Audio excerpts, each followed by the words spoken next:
시청자 여러분 안녕하십니까? 구TV 주간종합뉴스입니다. 이번 주 하이라이트입니다. 청년들의 주거 문제 해결에 나선 교회와 현장을 다녀왔습니다.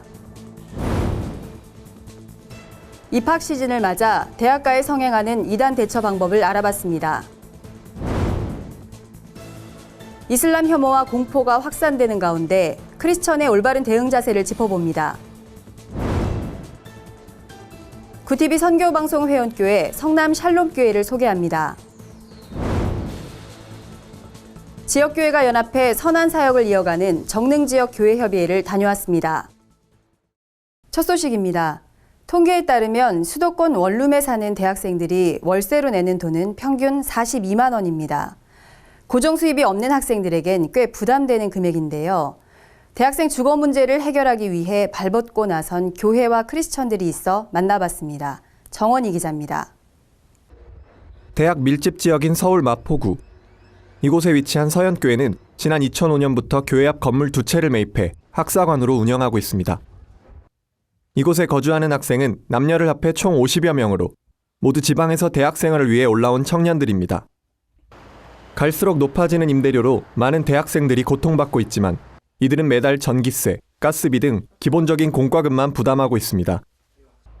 서울시내 서현교회와 같이 학사관을 운영하고 있는 교회는 약 20여 곳이며 각각 학생들에게 최소 생활비용으로 숙식을 제공합니다. 교회 학사관의 또 다른 장점은 집을 떠나 홀로 지내는 학생들이 함께 교제하며 신앙 안에서 학업을 이어간다는 데 있습니다. 학사생들을 담당하는 김상대 목사는 대학생들이 주거 문제로 곤란을 겪는 현실 속에 각 교회들이 책임을 가지고 문제 해결에 나설 것을 당부했습니다. 이럴 때에 교회가 좀 나서서 좀 한 명이라도, 두 명이라도 좀 책임진다면 많은 부분에서는 좀 도움이 될 것 같고, 또 이런 분위기가 사회적인 그런 이 동의도 이끌어내어서 좀 이렇게 사회적으로도 이런 활동들 또 아니면 이런 그 관심들을 더 많이 가질 수 있다고 그렇게 생각이 듭니다. 남산자락에 자리 잡은 이 건물은 불과 작년까지만 해도 비행과 범죄를 부추기는 마을의 골칫거리였지만 이제는 동네에서 가장 주목받는 공간으로 거듭났습니다.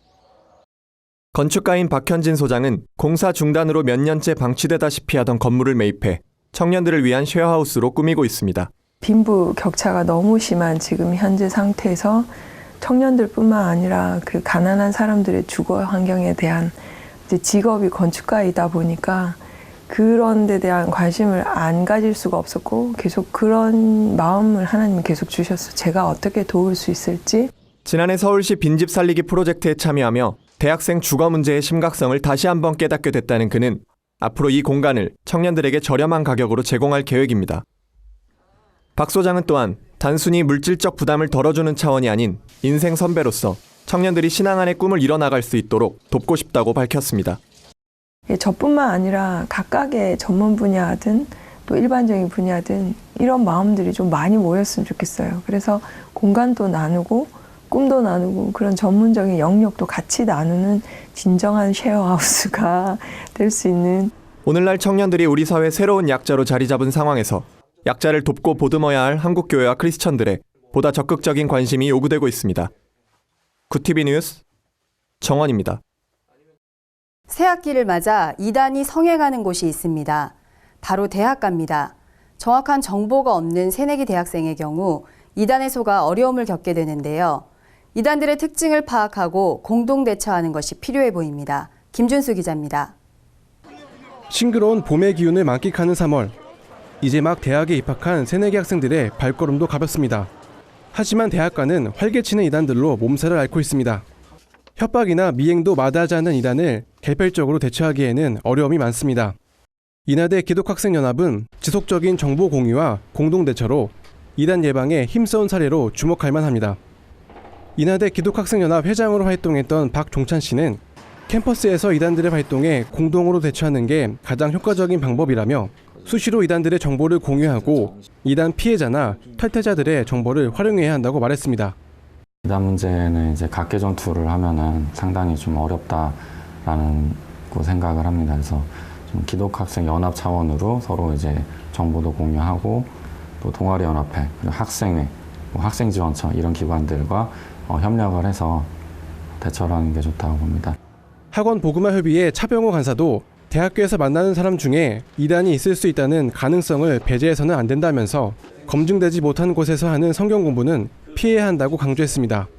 특히 이제 신천지나 JMS 같은 경우는 이제 자신들의 정체를 드러내지 않고 관계를 맺기 때문에 이제 대학에 들어가서 관계 맺는 모든 사람이 그렇다고 다 이단은 아닌데, 관계를 맺고 그렇게 교제를 하는 것을 두려워하지 말고 적극적으로 잘 이제 캠퍼스 생활을 누려야 되니까 하되 그들 중에 이제 이단이 있을 가능성이 있단 말이죠.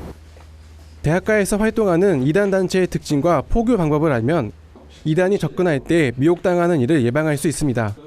또한 설문조사 시 연락처를 알려주지 않는 것도 좋은 대처 방법입니다. 구티비 뉴스 김윤수입니다. IS 같은 이슬람 무장 세력의 테러 소식 자주 접하시죠? 이슬람에 대한 막연한 혐오와 공포 분위기는 갈수록 커지고 있지만 이로 인해 또 다른 피해가 나올 수 있다는 우려도 제기됩니다.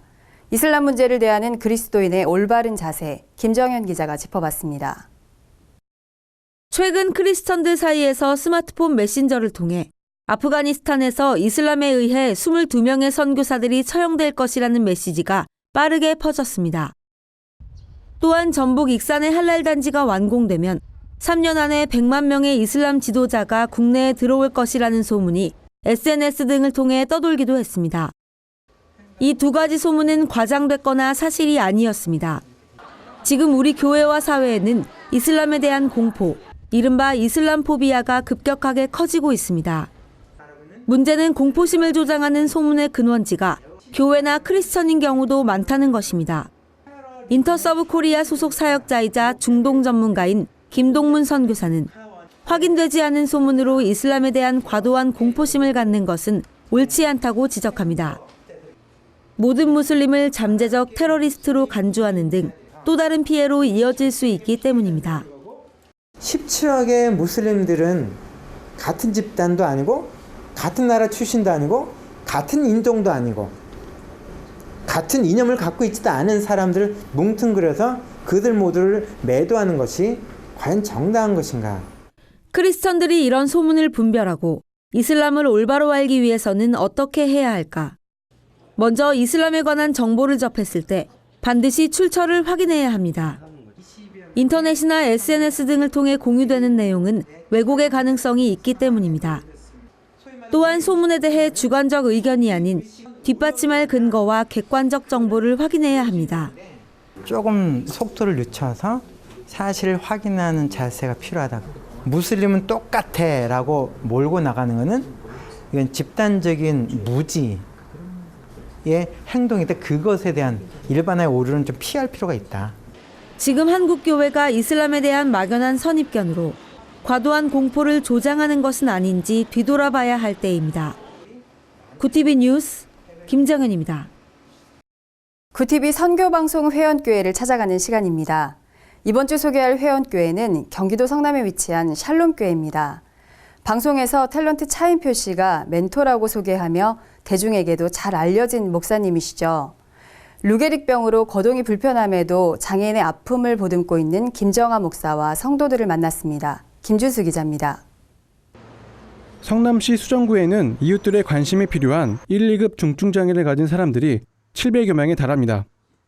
샬롬교회는 성도가 25명 남짓 출석하는 작은 교회지만 매달 마지막 주마다 장애인 가정을 방문하는 샬롬 센터 사역을 펼치고 있습니다. 이 사역의 중심에는 루게릭병을 앓고 있는 김정아 담임 목사가 있습니다. 갑작스럽게 찾아온 장애에도 김 목사는 낙심하지 않고 장애인 섬김이라는 새로운 사역을 시작했습니다. 하나님의 은혜로 이 정도로 이렇게 지내고 있습니다. 목사님이 장애인 이제 1급이거든요. 1급인데 장애를 입고 보니 장애인이 보여요. 목사님께 흘러온 후원금을 저희들과 똑같은 1, 2급 장애인에게 이제 저희들이 돌려드리고 있습니다. 샬롬교회 사역팀은 장애인 가정을 방문하면서 억지로 전도하거나 교회 출석을 강요하지 않습니다. 다만 이들의 필요를 채워주고 말벗이 되기 위해 노력합니다. 그러니까 그분들이 필요한 걸 채워드리면서 한 달에 한 번 정도 가서 친구가 되어드리고 있는데 너무 좋아하셔요, 진짜. 앞으로도 더 많은 장애인 가정을 섬기고 싶다는 김정아 목사와 최메이 사모. 이들은 구티비 회원교회 제도를 통해 귀한 사역을 감당하는 교회들의 소식이 더 알려지길 기대한다고 밝혔습니다. 이렇게 작은 교회에 우리가 하는 이 기쁨을 나눌 수 있는 이런 TV가 있다는 게 너무 감사하고요. 이런 부분들이 좀 다른 작은 교회들에게도 가서 이런 그 교회만이 할 수 있는 사역들을 이렇게 나누어 주면 참 많이 힘이 될 것 같아요. 구티비는 한국교회의 재부흥을 지원하는 건강한 교회 운동의 일환으로 교회와 목회자의 선한 사역을 세상에 전파하기 위해 회원교회를 모집하고 있습니다. 이를 통해 보이지 않는 곳에서 선한 사역을 펼치는 교회의 소식을 전할 계획입니다. 구티비는 이와 함께 각 교회 소식을 제공할 교회 기자도 모집합니다. 구티비 회원교회 소식과 사역은 인터넷 신문 뉴스미션을 통해서도 볼 수 있습니다. 구티비 뉴스 김준수입니다. 지역사회 안에서 교단과 교파를 떠나 한몸이 돼 협력하는 교회들이 있습니다. 바로 정릉지역 교회들인데요. 전도와 섬김, 봉사로 협력하는 정릉지역 교회협의회를 다녀왔습니다. 홍현 기자가 보도합니다.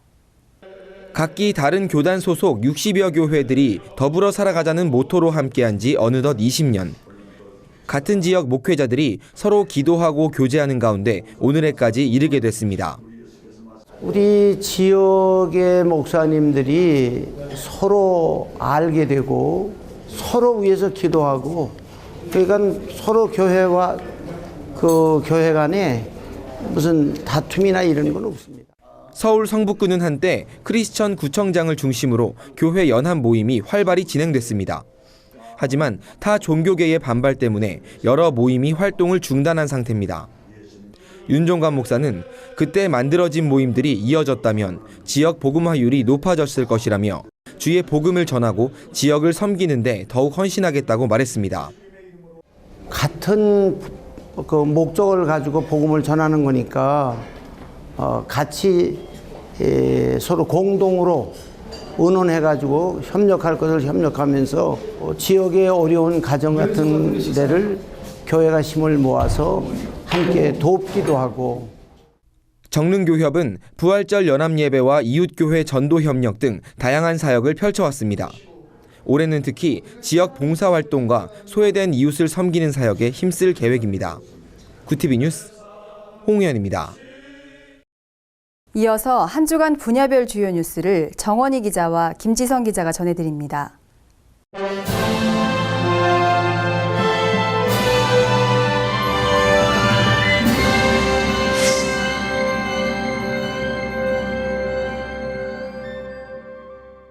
(200억대) 부채를 갚지 못해 경매에 넘어간 기아성 서대문 총회회관 건물이 결국 매각됐습니다. 기아성 서대문 총회는 해당 업체로부터 매각 대금 265억 원 중 220억 원을 받은 상태입니다. 총회는 4월 말까지 총회 회관을 비워주고 잔금 45억 원을 마저 받게 됩니다. 총회는 매각 대금으로 농협과 대조동 순복음신학교 등의 채무를 상환했습니다. 현재까지 상환된 채무액은 약 163억 원으로 남은 채무는 약 48억가량입니다. 한편 이 과정에서 증경 총회장 박성배 목사는 자신이 총회를 위해 사용한 돈 70억 원을 돌려달라고 주장해 물의를 빚고 있습니다. 박 목사의 요구에 반발해 교단의 개혁을 촉구하고 나선 비상대책위원회는 더 이상 돈을 줄 수 없다며 박 목사의 징계와 교단 정상화를 요구하고 나섰습니다. 기독자유당이 비례대표 공모 등 총선을 위한 본격적인 준비에 나섰습니다. 기독자유당은 한국교회가 인정할 만한 대표성 있는 인물들로 비례대표 후보자를 적극 물색하고 있다고 밝혔습니다. 이들은 변호사, 교수, 약사 등 전문가 그룹과 각 교단의 덕망 있는 목회자와 장로들을 중심으로 후보를 찾고 있다고 전했습니다. 기독자유당은 현재 진행 중인 1000만 서명 운동에서 많은 이들의 동참을 이끌어낸 개인과 단체에게 후보 추천권을 부여한다는 방침입니다. 이번 총선 후보자 등록 신청은 오는 3월 24일부터 25일까지입니다. 기독자유당은 이번 총선에서 5명 이상 당선을 목표로 하고 있습니다. 후원회장을 맡고 있는 전광훈 목사는 동성애 합법화, 이슬람 등 반기독교적 악법 저지에 한국교회가 적극 동참해달라고 당부했습니다. 한국기독교목회자협의회가 종교개혁 500주년을 1년 앞둔 한국교회 준비 상황을 점검하는 시간을 마련했습니다. 발제자로 나선 꿈동산교회 김원배 목사는 한국교회 연합과 일치가 사회로부터 신뢰를 회복하는 출발점이 될 것이라고 강조했습니다. 김 목사는 이어 성적 추문, 물질적 부정행위 등 목회자 자질 문제가 오늘날 한국교회 위기를 자처했다면서 목회자 선발 기준과 방식에 대한 엄격성을 요구했습니다. 또한 한국교회가 처한 소유 불균형과 양극화를 지적하고 먹고 사는 문제가 목회자에게 더 이상 육신의 문제만이 아닌 영성을 갉아먹는 문제가 되고 있다고 말했습니다. 그는 종교개혁 당시 재산을 나눠 가난과 굶주림을 해결하려 했던 모습을 기억해 볼 필요가 있다며 하나님께서 주신 축복을 정의롭게 나누려는 자세를 당부했습니다.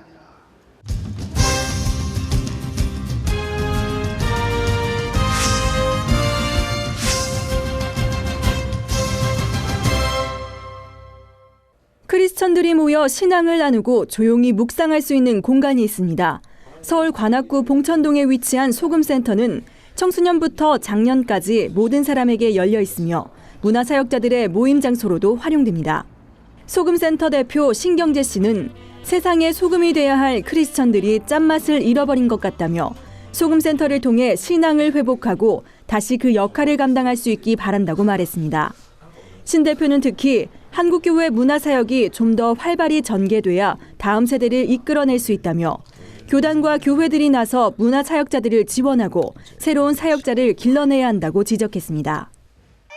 일제감정기 위안부의 아픔을 다룬 영화 귀향이 국내 관객 수 280만 명을 돌파하며 의미 있는 흥행으로 주목받고 있습니다. 위안부 피해자의 실화를 바탕으로 제작된 귀향은 7만 5천 명 국내외 시민들의 모금으로 만들어졌습니다. 영화 제작을 위해 14년을 준비한 조정래 감독은 우리 얘기를 세상에 알려달라는 위안부 피해 할머니들의 말씀이 14년을 버티게 한 원동력이라고 밝혔습니다. 특히 서울 성북구와 충남 서산 등지에선 지역별 단체 관람이 이어지고 있습니다. 또 일반 관객이 좌석을 기부하는 티켓 나눔도 진행되고 있습니다. 영화에 대한 시민들의 관심이 큰 반향을 일으키며 기록적인 흥행을 이어가고 있습니다.